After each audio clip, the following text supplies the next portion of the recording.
This show is part of the Recovered Life Network. Check us out at recoveredlife.tv. Boomer in Recovery.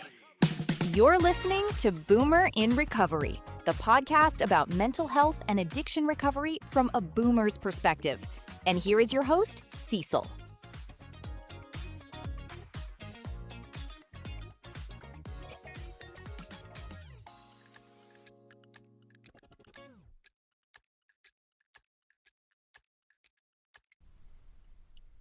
Have you ever noticed something? The people everybody depends on usually don't ask for help for themselves.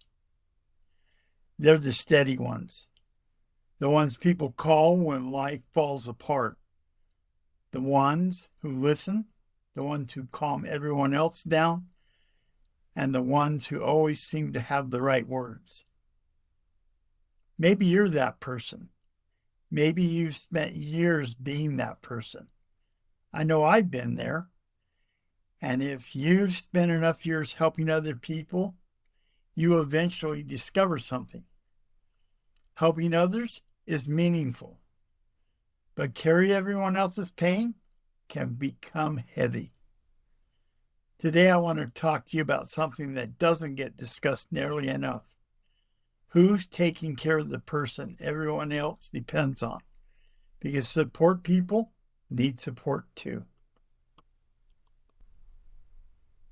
Every family seems to have one. Every workplace has one. Every recovery group, the dependable person. They're the first to volunteer, the last to complain, the first one someone calls during a crisis. They're dependable because that's who they've always been. And after a while, people, they begin expecting it. Dependability becomes your identity. Not something you do, something you become. There's nothing wrong with being dependable. In fact, it's one of the qualities I admire most in people. But here's the problem. When everyone assumes you're okay, sometimes nobody asks. Years ago, I met someone who was always helping everyone else. If somebody was struggling, he was there. If someone needed encouragement, he had it. If someone needed advice, he would stay as long as it took. One day, I finally asked him, "Who's helping you?" He laughed, not because it was funny, because nobody had ever asked. That moment has stayed with me. Sometimes the strongest looking people are carrying the heaviest loads. Here's something I've learned. Sometimes helping other people can become a way of avoiding ourselves. Now, don't misunderstand me. Helping people, it's a wonderful thing. But occasionally, we stay busy fixing everyone else's life because we're afraid to look at our own. It's easier to solve someone else's problems. It's harder to sit quietly with your own pain. I've seen it happen. Hell, I've done it myself. Maybe you have too. We become so focused outward that we forget to check inward. There's an old saying, you can't pour from an empty cup. For years, I thought that sounded nice. Now I think it sounds absolutely true. Because eventually, even the strongest cup runs dry. There are words we didn't hear much growing up. One of them is called compassion fatigue. It's what happens when you've cared and cared and cared until one day you're emotionally exhausted. You're still showing up. You're still doing your job. But something, it feels different. You feel numb. You lose patience easier. Things that never bothered you suddenly do. You begin wondering, what's wrong with me? Maybe nothing is wrong. Maybe you're simply tired. emotionally tired, spiritually tired, human tired. And that's okay to admit.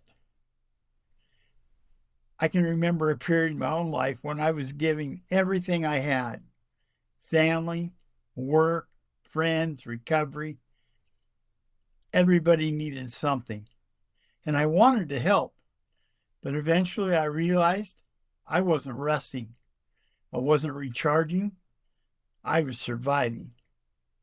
There's a difference. Support people usually know how to give. Receiving, that's a little different. That's harder. Why? Because many of us were raised to believe we should handle things ourselves, that asking for help somehow meant we were failing. But let me ask you something.